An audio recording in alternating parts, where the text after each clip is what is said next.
Құдайдан қорық, пендеден ұял. Өзің үшін еңбек қылсаң, өз үшін оттаған хайуанның бірі боласың. Адамның адамшылығы ақыл, ғылым, жақсы ата, жақсы ана, жақсы құрбы, жақсы ұстаздан болады. Күллі адам баласын қор қылатын үш нәрсе бар. Олар надандық, еріншектік, залымдық.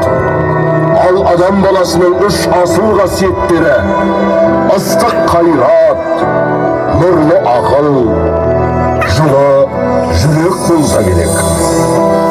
Бір жерде бірге жүрсең басың қосып, бірің сөйле сөзін тосып. Біріңді қазақ, бірің дос, көрмесең істің бәрі бос.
Шаруашылықтың басында міне, бірақ сіздер үшін уақытты тауып, сіздер үшін алдарыңызға келіп, Рахмет.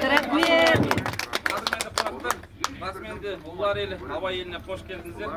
Бүгін Абай ауданы үшін үлкен бір мереке. Бүгін Жарағанамын ауданда үлкен құрылтай болды. Қазақ айтады, тас түскен жеріне ауыр дейді, бірақ бұл біздің ешқандай ауырлық емес. Кешегі бабалар дүние келген қасиетті ұлылар мекені.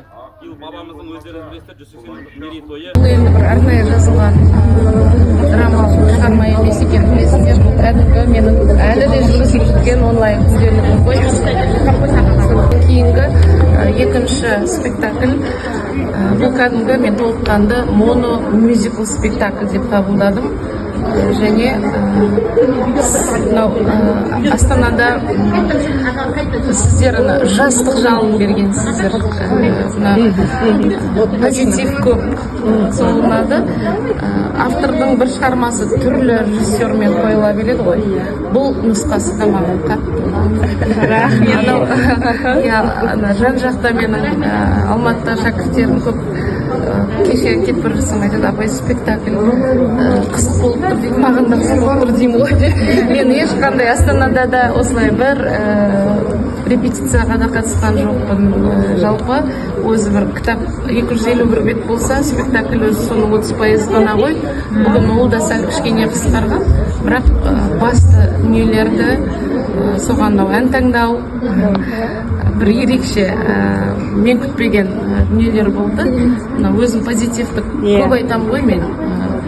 Жаңа позитив болсын, адам күліп тұрып өлу керек деп. Сол сияқты соны бере алдыңдар. Рахмет. Авторға орындағандарға да рахмет. Орындағандарға да рахмет, жастарға алтын бақытты болыңдар бәрі. Бұл екінші күндегі шығар. Сол қойып бересіңдер ғой. Қайсында шақырасыңызды? Екіншісі қоямыз. Келеміз тағы көруге.